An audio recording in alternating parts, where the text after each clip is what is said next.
Hello, everybody, and welcome back to another episode of the podcast. No, for those of you that are watching the video version, there is nothing wrong with my eyes. I'm just trying to protect them from the blue light that's emitted from the screen. The boys actually gave me a little bit of a hard time when we were recording this show. And if you're listening to the audio version, you have no idea what's going on, so watch the video version. Today, I am joined by familiar voices and the co-hosts of the InnerFight Endurance Podcast, which, if you are into things a little bit more endurance, sometimes a little bit more geeky, and sometimes quite a lot more boring than my show, then definitely you should check the guys' show out, InnerFight Endurance Podcast. Today, I'm joined by Tom Walker and Rob Jones. As I said, no strangers to this show at all. We are talking all about the endurance season, which is basically just sort of kicking off here in the Middle East. It runs mainly in line with the cooler months whilst we can do stuff outside. And there is a little bit of newness and excitement in the air. There's always excitement at the start of a new endurance season. However, this year we have, as you probably learned if you listened to 5 Minute Mondays a few weeks ago, we have a new structure for Ladies Run Club. We also have launched a trail running club for the first time. We also have a mountain bike club. We have a load of guys racing triathlons, 70.3 distance, all sorts. And more importantly, or as importantly, because it's a bit harsh saying more importantly, but as importantly, we are looking at a lot of what we call adventure endurance this season. If that sounds like something that you're interested in, then sit tight because we talk about it all through the show. Welcome to this week's show announcements, and thank you so much to anyone who has taken the time and hopped over to our new website, our new blog, theinnerfightway.com. Some great feedback. For those of you that listen, it's almost a test, isn't it? For those of you that listened to podcast number 839, where I spoke all about it. If you haven't had time to hop over there, it's all good. You can do that this weekend. Put it on your list of things to do. Go and check out the new site. It's where you can find all our coaches' articles, all of our podcasts, workout of the week. If you're looking for the mainline class, what's going on this week in the mainline class, you can get it there. And also a whole bunch of recipes from smithstreetpaleo.com. You don't need to go there anymore. You can come to our site. It's not a fight between me and Holly, don't worry. But there are loads of recipes there as well. Thousands of different posts. There's over this show, as you probably know, you're listening to this one, 840 of these guys, almost 200 of the InnerFight Endurance Podcast. So if you've got a spare 1,000 hours, which is not that much, but it's quite a bit, you can listen to it all over on the innerfightway.com. Thank you for all the feedback. Please, if you do find something that's not quite working the way that you think it should be, let us know. There are still some glitches, as always, with these things. In other news, last weekend, our own Jess was racing in a long distance, I think they call it, Spartan race down in Solala, over 21K, a whole load of obstacles that include stuff like monkey bars, carrying things, throwing of spears. And she actually, it's not a very clear story, as sometimes it's not from Jess, but she was first in the female race by over half an hour, but then along with a number of the other competitors, got some kind of timing chip error, inconsistent penalty. However, we move on. Jess won, pretty much fair and square, but her and a load of others were kind of time penalty. So that's what happens sometimes. But we're still very proud of her. She's actually gone back to Solala this weekend to support 3 or 4 of her triathletes who are racing in the Solala 70.3. So maybe we'll get some updates on that next week. Keeping it with the coaches, we have a new coach that has joined us. Originating from New Zealand, Jerome and his family moved over to Dubai just this summer. His wife is a teacher at Safa Community School, very close by the gym, and Jerome has joined us with a primary focus on personal training. He's got an incredible track record in personal training. You might have seen him around the gym. He was actually here at last Final Fridays. He's been jumping in a little bit with Clarkie's dad's lads. He does have a daughter, so he does qualify for that. And this week, we also managed to get him to the track and running with us, which he says he's quite happy with, and he should be there next week. So if you see him at the track next week, say hello. If you see him at the gym, please welcome him again. We would appreciate that. That's it for this week's announcements. Let's get into the show.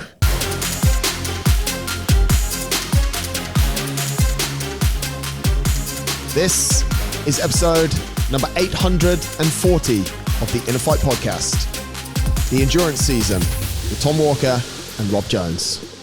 Enjoy the show.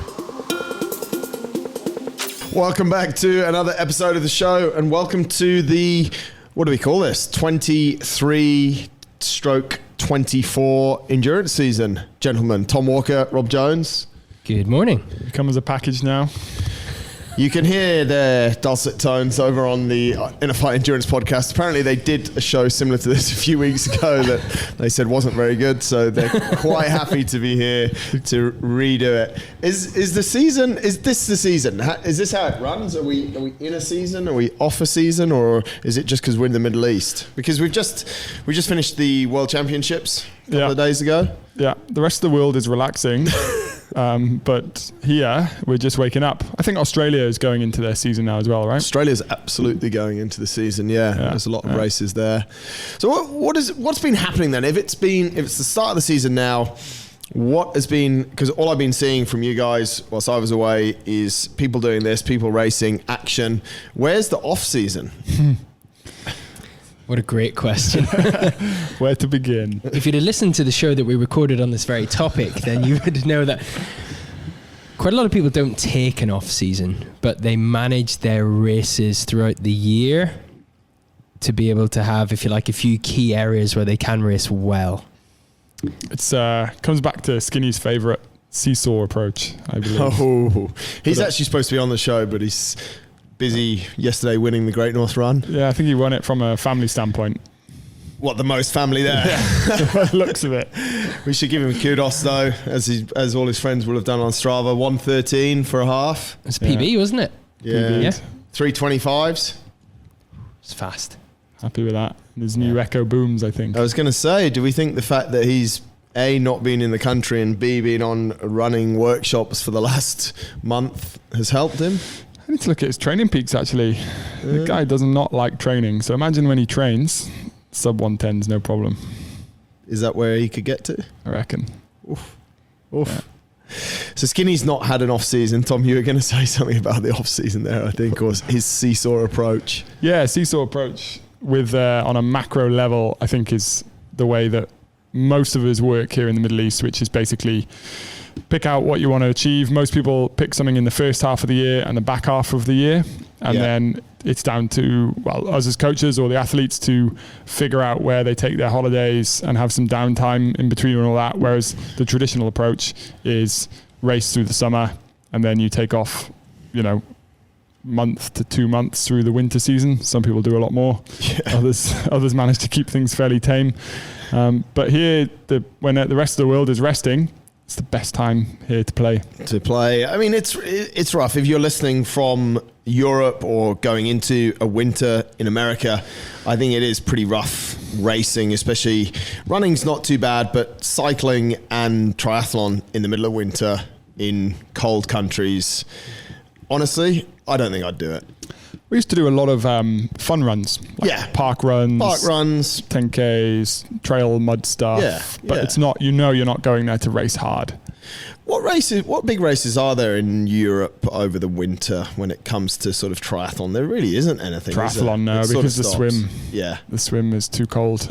Yeah. So that's a point, right? For a lot of people, it's come to the end of that season. We're just ramping up our season, which is what we're going to talk about. But for a lot of people, they've come to the end of their summer season, whether they're in Europe, Northern America, all in the Northern Hemisphere.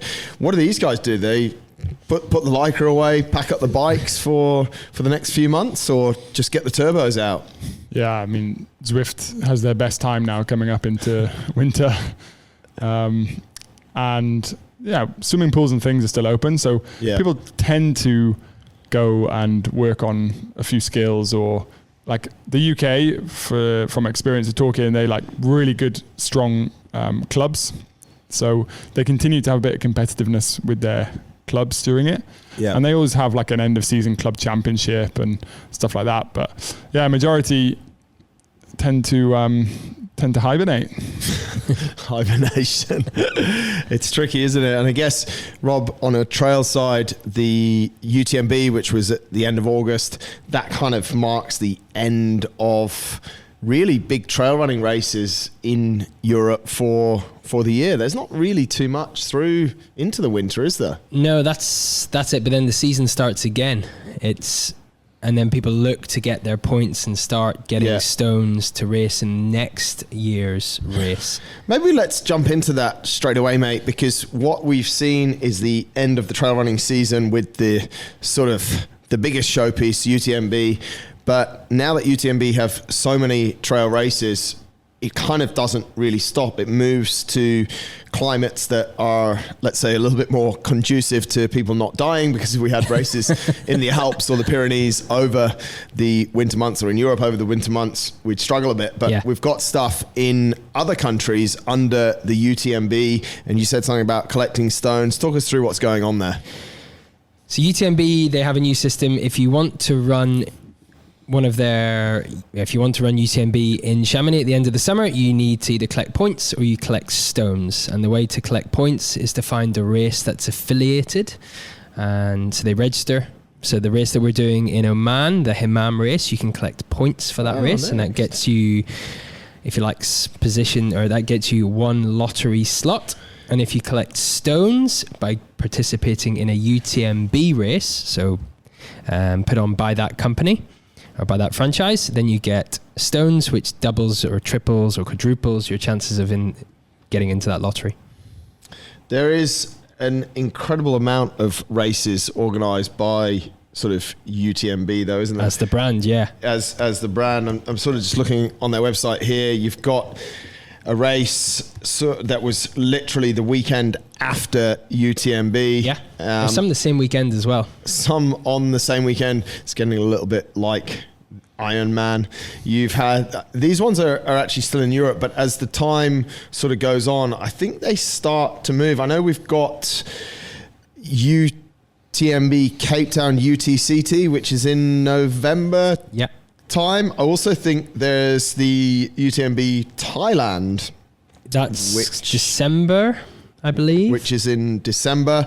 I didn't even know this. There's a UTMB race in Brazil for anyone down there. And they've just released UTMB Mauritius as well, which has 100 miler, 100k, a 70k and a 50. Oof. We'll let Dr. Ironman across the table here relax for a couple of minutes, because there's a lot. I'm sure he's got something to say. There's plenty there to get your teeth stuck into. With all of these, we're off the first page and we're a month in. There's actually one down in Nice at the end of just in a week's time from now. At September. The end of September, beginning of October. So the bottom line here is that although we're sort of revving up the season, is that you can race endurance races now, including triathlon, if you wanted to go and race down or over here in the Middle East or down in the Southern Hemisphere, definitely in South Africa, in Australia. You can race the year round, which is pretty cool. Is that a blessing or a curse? I think pretty much like you guys have said, I think it's more a fact of, I think people should be picking races based on sort of what gets them excited and what makes them happy. For some people, that would be a pre-Christmas tour of Cape Town for Ultra Trail Cape Town. For other people, it could be the Bustleton, which is quite a famous Ironman and half, which is on the west coast of Perth. I think is November, December time, which has been quite I think through Try Dubai, our friends here in Dubai, quite a well sort of followed or attended event from those guys for a number of years. It's a 11 or 12 hour flight from here.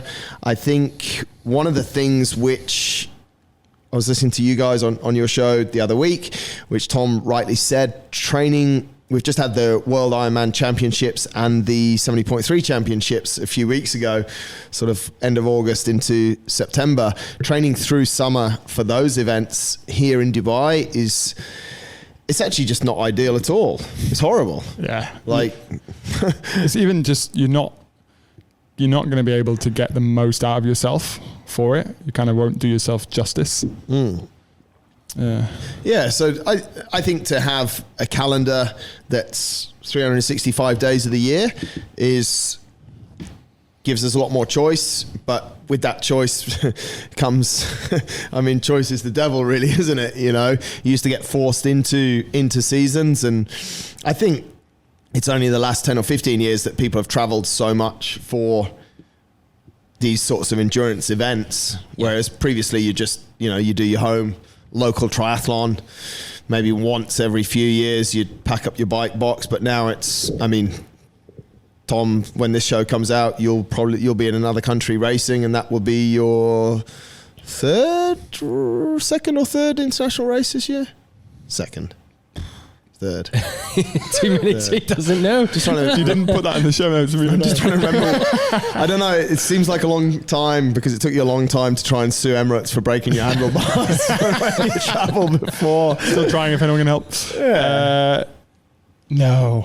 Third because I went to Oman. Third. But we don't count it. Yeah. Third. Road trips don't count. You have to get in aeroplanes. But so bringing it back into sort of what you guys are driving and what we're driving, InnerFight Endurance, we saw just a couple of weekends ago a massive sort of, I would say, season opener where we saw the Trail Running Club launch, we saw the triathlon guys, crack on with quite a large weekend. We saw Ladies Run Club sort of relaunch. So talk us through, I don't know where maybe we want to start. Maybe Tom launches into the triathlon season, mate. Well, it's quite poignant to our show today and what we've been discussing, because we actually struggled to find a launch weekend where there wasn't anything else on, because there's so much going on now. And we got down to one weekend where we were all here except Skinny, who was at the Great North Run. And so, we wanted to kind of bring everyone together as it is a sort of a launch party, and just people have been away for summer, especially here. People have been away, so just get people back together, let people remember who each other are. And then the only thing we didn't do was a swim, because it's still too hot to be swimming in the sea here, but we'll bring that back at the end of this month. But we, on the Saturday, took out the guys who were doing like 70.3 seasons or Ironman seasons. We did our first road ride, which people, again, who live here will understand, but people who don't maybe won't. But we have a bike track here, but it's very flat, and it's not really like riding out on the real road. So we're doing road rides every other month now. So we started that, and that's such a key ride, I think, for people who are doing 70.3s or Ironmans. And a lot of the guys on that ride have not done that road ride before, and they were like, wow, I can really feel the benefit of this. They've done 70.3s or Ironmans, but they've not done a road ride. As a side note, if you are listening from overseas and you think that that's a little bit of a weird thing that Tom said, the general person, I would say at least 60 to 70% of people that are riding bikes in the UAE, their first road bike was probably purchased here, and they've only ever ridden on, which is nuts but true, they've only really ever ridden on Al Qudra, which is a purpose-built cycle track of 5 meters wide, 2.5 meters a lane that you can easily ride 2x2 in each direction. Yeah. It's incredibly safe. There's no potholes, these are all fantastic things about it, and we're very grateful for. There's no cars on it at all. And most of the time, yeah, sometimes there is. Not really any sharp turns either. There's no turns, and there's no elevation. So no potholes, no people, no cars, no turns, and no elevation. Yeah. So when people do go to 70.3s that are on roads that they sort of had to navigate uneven surfaces and potholes, it is quite a surprise. It is. And we do a lot of Jace riding, which is our local mountain here. Yeah. But again, that's still not quite real life. You climb up the mountain, you turn around at the top, you come back down. It's generally safe. It's very wide laned, really nice smooth tarmac. And incredibly. The minute you roll out from Shoka roundabout when we do our road ride, you're on Pothole City, and you have to be really aware around you of cars coming, and you don't think of it when you learn to ride on the road. Is like if you're going to overtake someone or you're moving out to the left, you just check over your shoulder, or vice versa if you're on the other side. But you watch people just pull out and you think, oh shit, you know, but that's because they've just never had to worry about it. So we kicked off there. We did 110 kilometers. It was still a bit warm, but we had a sport van following us, so we had an extra water stop in there. And then you boys were over on the trails. We were at the same time. Yeah.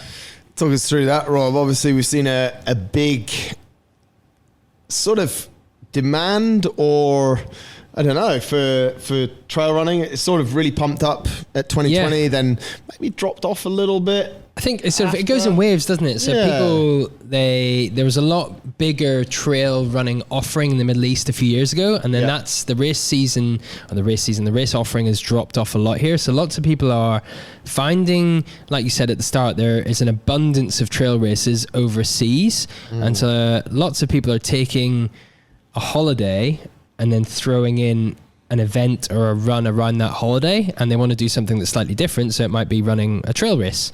And again, distances can vary. And so we decided that we needed to bring back a trail running club to give those guys that want to run these races the opportunity to train on trail.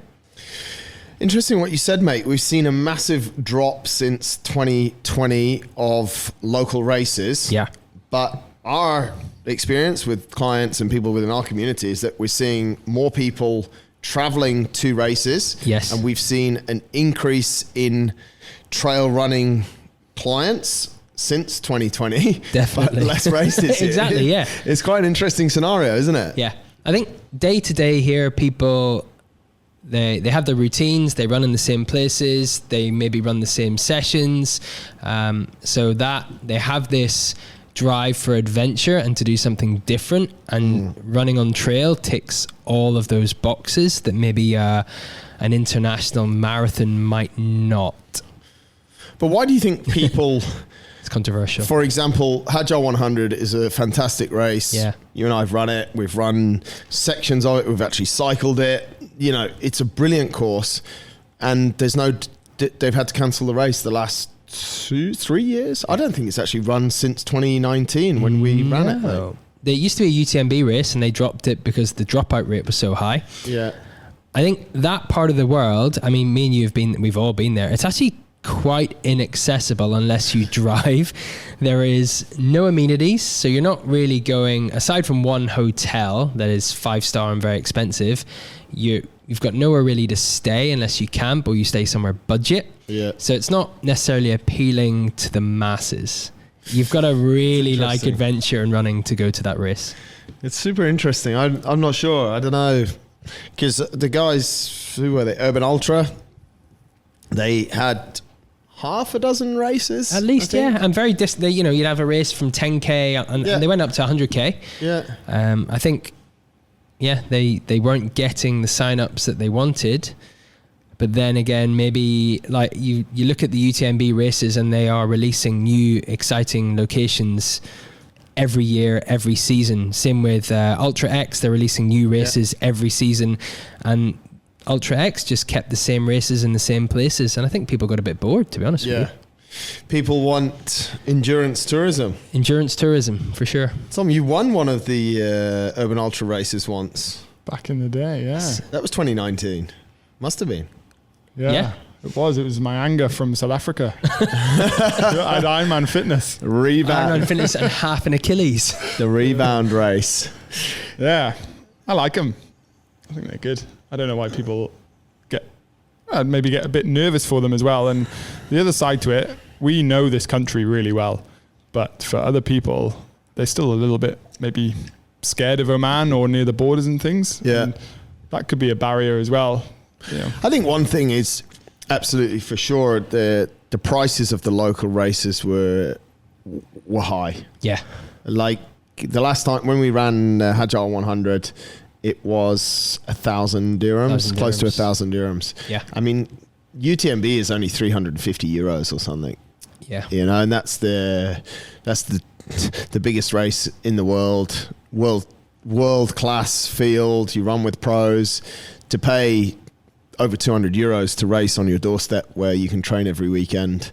Maybe that was a problem. I think as well for some of those races, whilst I mean, you're paying 1,000 dirhams, but really they look after you for 18, 19 hours. Really, they provide the course, the water stations. You wouldn't be able to do that on your own. Yeah. But what we did a few weekends ago with the Trail Running Club, that route is a race route that people have used before.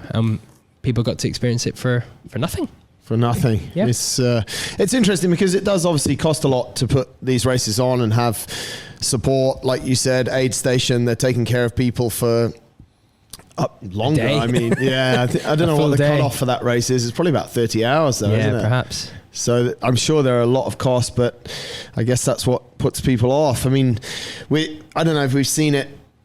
I don't know what it is to race in a UTMB race now, but now that they are owned by Ironman, maybe we might see their fees going up as well. Potentially. You will. I told you we'll come to you in a minute. The merch will go up though, won't it? I'll speak on behalf of Ladies Run Club for all the ladies out there, no matter if you're local or global.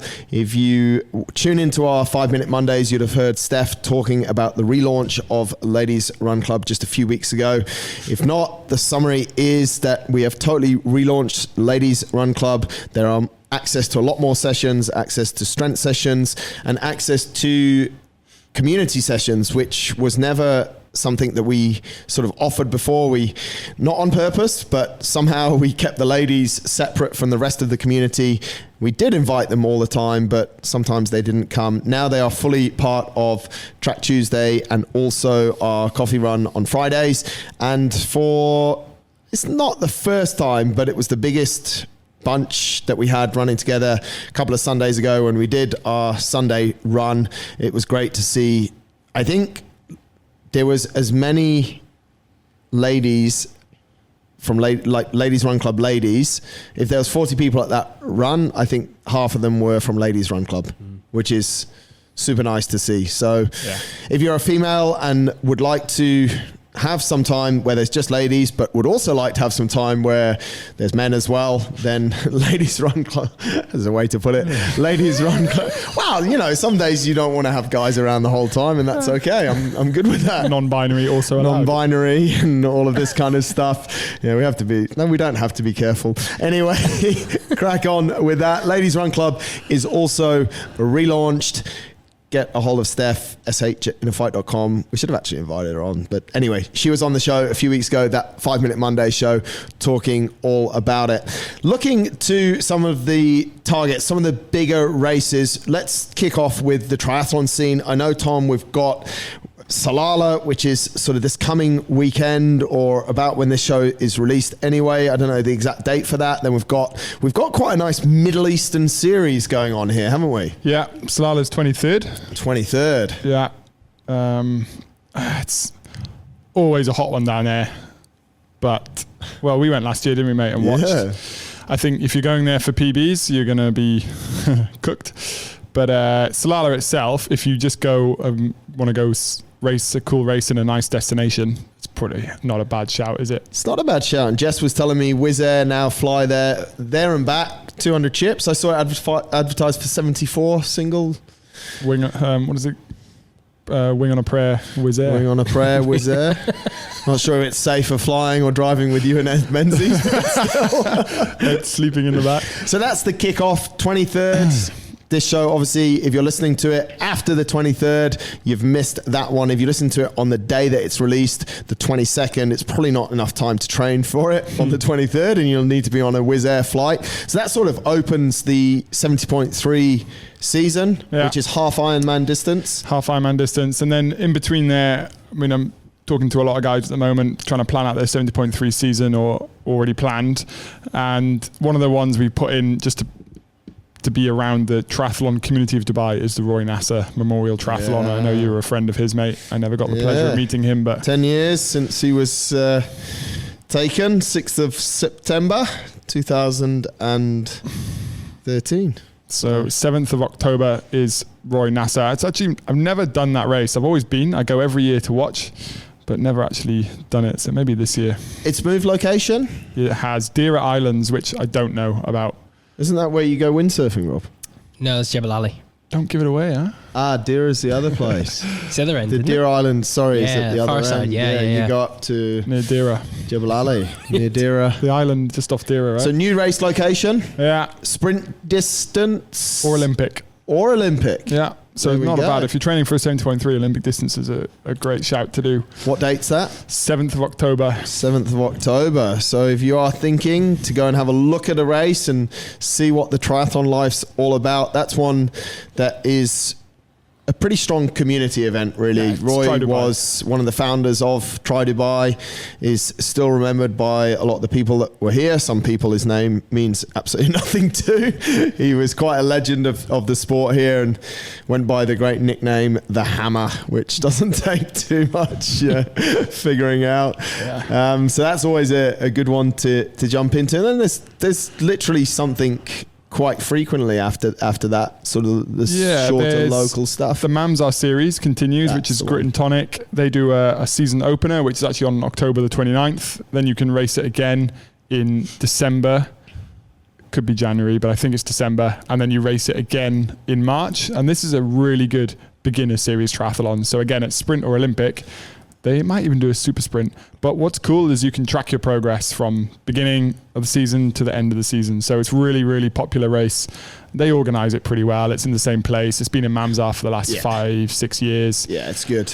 You know what you're getting there. And I would recommend that for anyone who either wants to practice their triathlon skills or for beginners who are looking to just get into a race.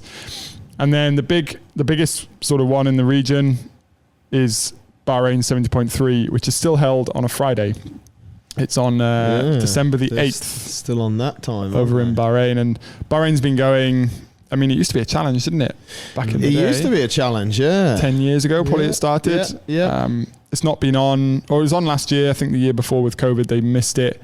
But it's back on now. Bahrain always put on a good show because old mate over there, Prince Nasr. He loves triathlon. Yeah. So it's always a quick one as well. It's wetsuit swim because they drop the temperature gauge right to the bottom of the Mamzar. I can't remember what the bay's called. Anyway, it's going to be a wetsuit swim. The bike is flat. It's always fast, and then the run is gets warm still because you're in the Middle East. But if you're off the bike pretty quick, you get the cooler weather for the run. So if you are looking to go near, top end of the field or that 4-hour mark, that's the race to do it on for sure. For beginners, take your time because it gets hot once you get past like 10:30 a.m. But it's your best bet at doing a fast half in the region. Take their time, mate. They need to go faster so they get out the heat. Don't cook yourself. It's an absolute stitch up. But yeah, I like Bahrain, and we have a good few guys going over there to race that this year. And then we roll into the new year where back down for a mountain bike camp in Oman before Oman 70.3. Muscat. Or Muscat 70.3, should we say? Yeah, Muscat 70.3 in Oman. And that's a good race. I think if you enjoy the kind of races you get in North America or Europe, then this is your closest race to that. You're going to have some hills. You have some beautiful scenery coming out of Muscat. Yeah, it's cool. The swim is always pretty easy. You can run half of it if it's shallow enough and they got the tides right. The run is, again, it's a regional run, right? So it's always cooking hot. But the bike, people come off the bike just smiling because it's such a beautiful course. So I would recommend that one a lot. Don't ask us about Dubai because no one knows. I was going to say, that was obviously going to be my question, mate. No inside scoop on Dubai? I mean, the inside scoop is it's not happening. Yeah. But there's enough people who are wishing it to happen that the rumor always stays alive.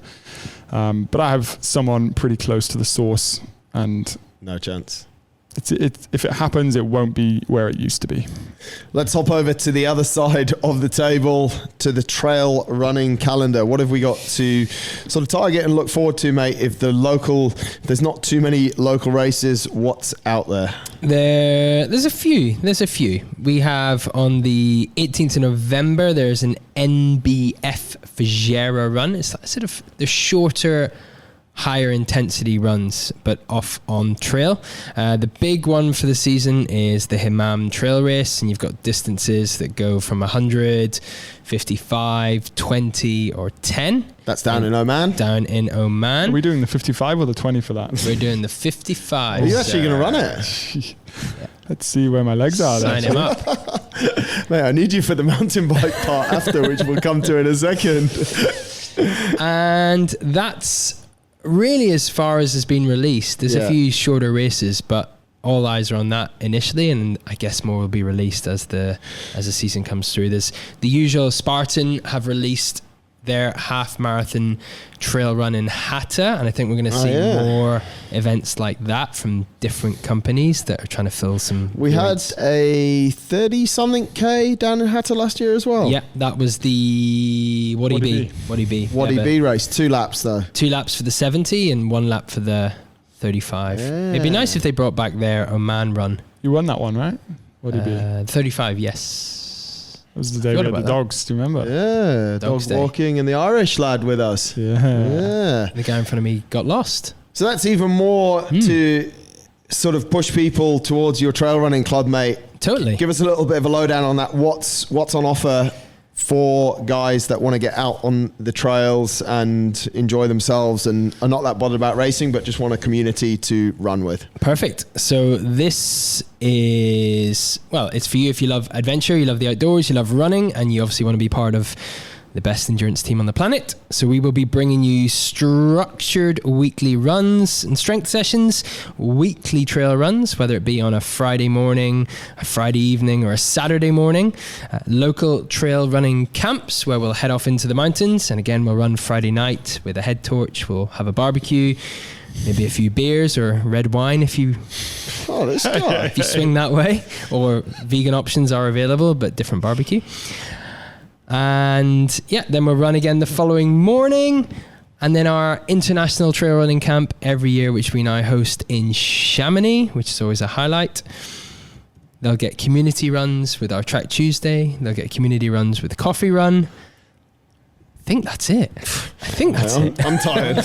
Do you get the red wine after Track Tuesday, or is that only on weekends? That's just for weekends. That's his communion, mate. For a friend asking, what's wrong with you? It's, I should have said rosé wine. You have rosé wine at barbecues, don't you? Not red. Electrolyte tabs in. It's too posh. Another big thing that we're obviously seeing, and we're not saying we're at the forefront, but we're definitely driving a lot, is a little bit of mountain biking. We're seeing a lot more mountain bikes coming into the market, and also the facility out there at Muscat, which is now or has been done for a few months. I'm not sure when they finished the is it the red route on the other side? I think they did that just before summer, wasn't it? They finished that. Yeah. So 25 kilometers, purpose built mountain bike trail. Yeah. Mountain bike trail. Yeah. It's good. It's unreal, really, to have that in the city like Dubai is. Yeah. Yeah. And that's just the red route. They've got the green route and the blue route, and you can offshoot from each of these to connect to different sections. So you could ride all day there and ride a different trail. Yeah, I wonder how much total without going back on yourself you'd get. So I think it's a challenge you should set up, mate. Send Ben Graham out. We wouldn't get the answer. The 24.2 the other day on the red route, he said enough, let's have a coffee. But that's quite a nice one actually to do on a morning, sort of early, an hour. And now they've got the hiking trail there as well, so you could go for a bike and then a run. Biking, running. That's a good option. And we're also arranging some mountain biking, should we say excursions?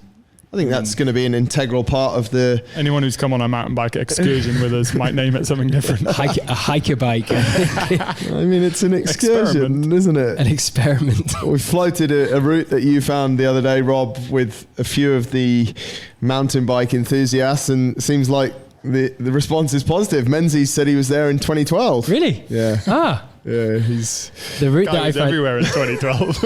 the description says there is a border crossing, but he had a chat with the police last time that let him through. As long as he came back the next day, it was all right. Yeah, that's how it should be. Hopefully we'll bring our local translator with us. He seems to want to know more information about all of these things. You're actually taking Hamid to the Xterra, is it Xterra? World Championships. Talk us through that, mate. That's quite a big, it's the first time that we've had, you guys were probably the first two that Ivana used to race in a bit of that stuff, but I can't remember if she did. It was more, she was doing more bike, what do they call it? Bike and run and kayak. Kayaking, adventure racing they call it. You kayak with a helmet normally. I run with the helmet. Definitely run to the kayak with a helmet on. I will run back as well. Talk us through what yourself and Hamed are heading out to. Yeah, we've got the Xterra, which is off-road triathlon.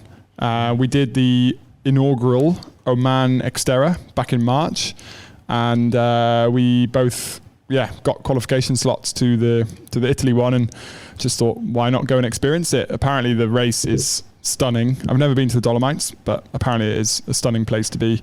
It's a lot of hills. It's 30k bike, and you do about 1,500 meters of climbing over 2 laps, and the run, I think, that's 2 laps. Is about 500 meters of climbing over 10k.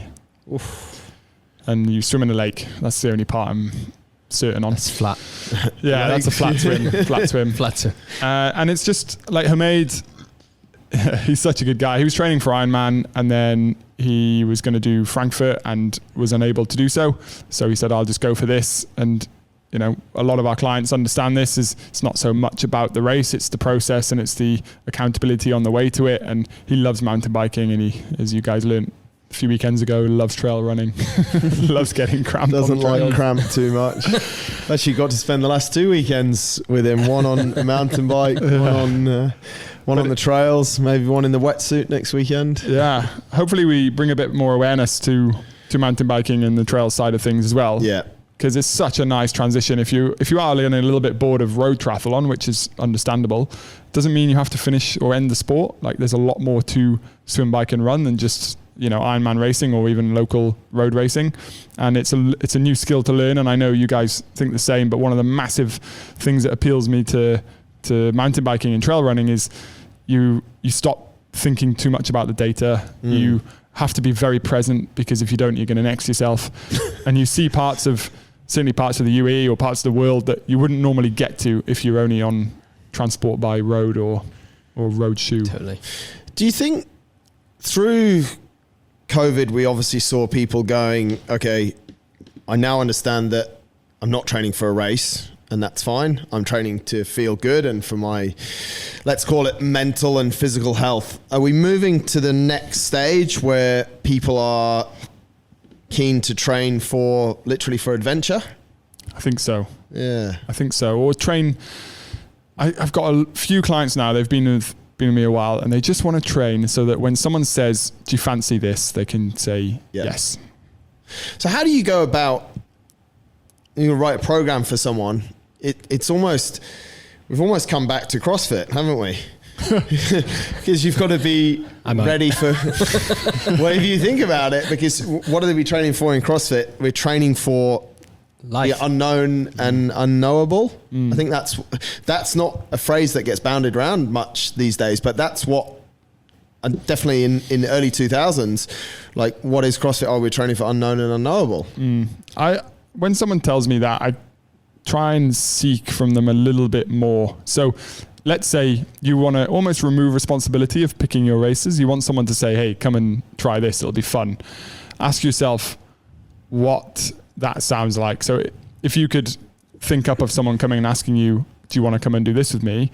What do you think of? And that might give you an insight into what you're actually craving to go and do. So then we can work towards that. Like, oh, you know, I might like to do some trail races, but I don't know which ones. I'm waiting for someone to tell me what they're doing. Then you know, okay, we're going to do something with trail. So we obviously go down that direction. A few of the guys just want to be able to go, if someone asks me to go ride the bike on the weekend, I can not get dropped. Cool. We'll do some high power work and keep in a long ride for your endurance. So I think you can still tease it out of them. And and the program then, I think, should be directed more towards consistency of training. Because if you're consistent in your training with a good 6-week build, you can pretty much do whatever you like. And how do we manage the years of programming for data? How do you start to unpick that? I think you can go 2 ways. You can either explain to them how data might have got them to a point that's no longer useful to help them go further. Or you can do quite a harder way, which is to just remove the data. And if the coach stops getting obsessed with the data, you will see that the athlete will also be less obsessed with the data. Or you can just challenge them to start running without a watch, start riding without a Garmin, ask them a few more questions around feelings. What did this feel like, rather than, I can see this is at, X% of this, so therefore it must have felt like this. No, just say, okay, just tell me what you felt here. Don't bring it up so much. You, Tom, you did public speaking event on Saturday, and you said that you were obsessed with data when you went to Kenya. Yeah. And some of the responses you got back from the Kenyans who are pro runners was just incredible. Yeah. Yeah. I mean, do you remember what you said? Not really. I love how you just teed him up to say that perfectly, mate. Can you remember? I remember. And you were talking about how they start running and they always run in packs, and they don't look at how fast they're running on the day. They're always trying to chase the person in front of them to be better. Yeah. So they're not trying to hit a certain pace. They're just trying to be with the person in front of them. And if they know they're with the person in front of them, and they're not dropping back from them, that they are getting better on that run. Yeah. So if we have somebody that's maybe they don't have a specific goal at the time, but they want to measure progress, then they can look at running somebody with someone that has been similar to them, and are they still in line with their paces? It's tough sometimes though, isn't it? Because, for example, in trail running, so much can go wrong. Yep. And does people, from the top all the way down. Tom Evans was third in UTMB last year and pulled out 30k or 80k in this year, but a few weeks earlier had won Western States. Yep. Every trail race is different. So there almost needs to be a heightened state of self-awareness and maturity around things. What you're saying, Tom, is like, how's this thing making me feel? Yeah. Which is hard. It's very hard. And you have to go through the steps. I think if you're sat across the table as a new triathlete and you've watched whatever YouTube on people with power, blah, blah, blah, blah, blah, and your belief is that data is going to get you where you want to go, we can sit here and say you need to relax, but it won't matter to you. I think it's really good to go through a period of data and train to it, and then fall into a period away from the data. And it's exactly what we're saying at the start of the show, is on season, off season, and being cool with flipping between two. And I think if you can develop that skill of caring about the data enough that it gives you good direction, but not caring about it so much that it affects your performance, you're in a good place. But if you continue to measure if you continue a program that, for example, if you have a FTP on the bike of 250, and you know that having an FTP of 250 is going to help you to enjoy riding a mountain bike or riding in the group, then you can still have a goal related to that metric to keep a 250 FTP or to keep a 45 minute or a 42 minute 10K, right? Yeah. And one of the great ways that's come back on this last month has been the time trials out of Kudra. Yeah. And people try and hit FTP sets indoors, on the trainer through the summer, send them outside on their race bikes with people around them on a time trial, and they're putting 15, 20 watts on it. And again, it comes down to that, right, if you'd gone out and ridden to what you thought you could do on the turbo, you wouldn't have done that. But they were told to go out and just ride hard. Yeah. And suddenly it's changed. So that it's a great lesson of what data can be used for, but also, it's not all about the data all the time. Yeah. I think a lot of people need to have a base layer of data to almost, it's like, this is my minimum standard. Yeah. I know that I can run, or I will always run, a 45-minute 10K, and I want to stay at that. And if that's my 70% of fitness, and if I want to push, then I'm going to get it down to 42. If I'm not focused on my running, or I've had some issues with my running, then it might jump up to 47 or 50. So I think for people, what I'm really trying to get to is, it's all good, like you said, mate, telling people to relax, to get away from it. But if you're struggling with that, but you still want to have adventure or just go to races and have some fun, you need to create something that's like your 70 to 80% of what your acceptable standard is and this could be the same, well, it should definitely be the same with body analysis. Like, where do you want to keep your weight? Especially if we're talking about riding, right? Yeah. big time. And the other side to it, and it's something, we're all pretty good at, is being confident in ourselves as well when we are exercising, and not looking at the data to give us reassurance. Yeah. And being cool with saying on days you feel crap, yeah, it's because I feel crap because whatever, I didn't have a good night's sleep and I missed a meal yesterday or something. And on days to be like, I feel good here, so I'm going to crack on. If you're not aware of that, like you said, self-awareness, and you're not confident in your own ability, you will go looking to the data to give you answers. And in that moment, if the data is poor from that day, you're going to crush yourself. Yeah. It's so funny as well, like data measurement. Yesterday, me and Buzz are wearing a blood glucose monitor at the moment, and she's like, "Oh my God, my blood sugar is crashing." She was on, just come off a bike session.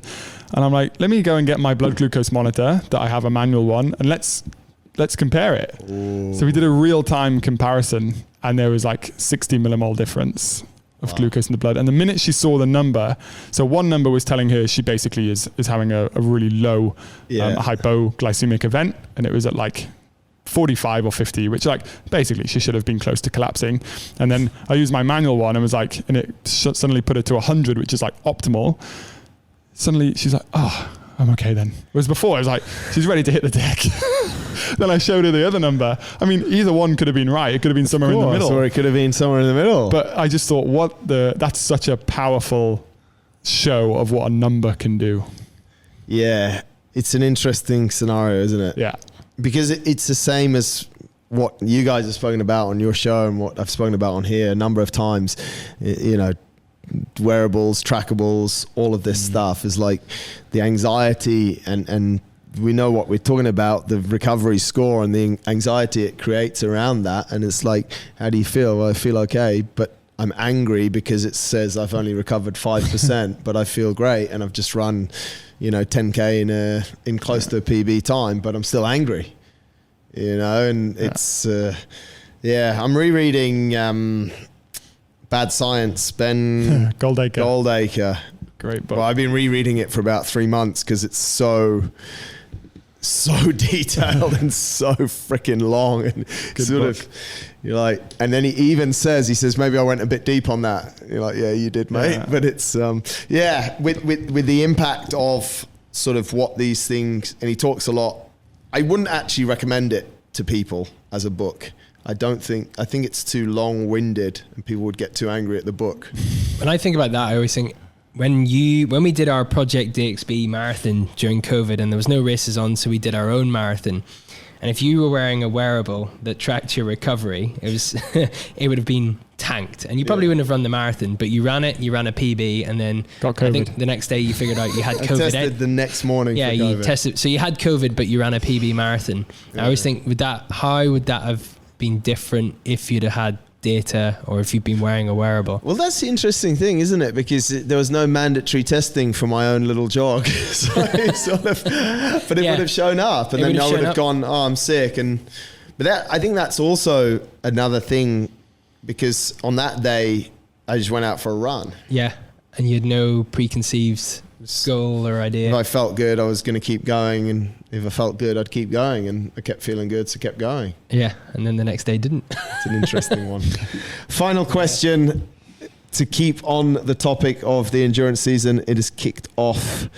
What is the one thing that you're most excited about for this season? Who wants to go first? This definitely wasn't in the show notes. I didn't get any show notes. I'm a sub in. Yeah. Well, we didn't want Skinny on the line from Newcastle, recovering from his 1:13 half PB, not trained properly, as Tom highlighted earlier in the show. What are you most looking forward to, fellas? I can be quite accurate here, I think. The feeling of when the whole crew is together before one of the big races that we attend. Don't mind which race. Last year it was Rack Half and Dubai Creek Striders, although I missed that. But Rack Half, 40 people, all warming up together. All, as we say, not obsessing over data metrics, which we just talked about, but they're just there and they have belief that they're going to do really well because everyone else around them believes. That gives me goosebumps to think about. Yeah, they're pretty. Actually, a little bit some bad news or some not such good news, because this also is quite a unique event, and it has been the few years we've done it. Dubai Run is on the same weekend as the Himam race. Is it? So the fields of last year, probably 20, 30 at the start. Yeah. And an echelon at one point. A little bit echelons and saying good day to people on the way back down, and yeah, will not happen. Unfortunately for us this year, but yeah, it's very unique. RAC's quite a good place for it as well. Dubai Marathon is returning to its home, apparently. Oh yeah, because that didn't. I think the race is sort of where they are, and obviously the setup creates the environment, doesn't it? So 100%. Yeah. If you are we didn't talk about running races, but if you are going to target one half marathon this year, either as a runner or as a supporter, it's pretty hard to. Creek Striders is good, but I think RAC's a little bit more special. It's hard. Depends which side of Dubai you're growing up on or living on.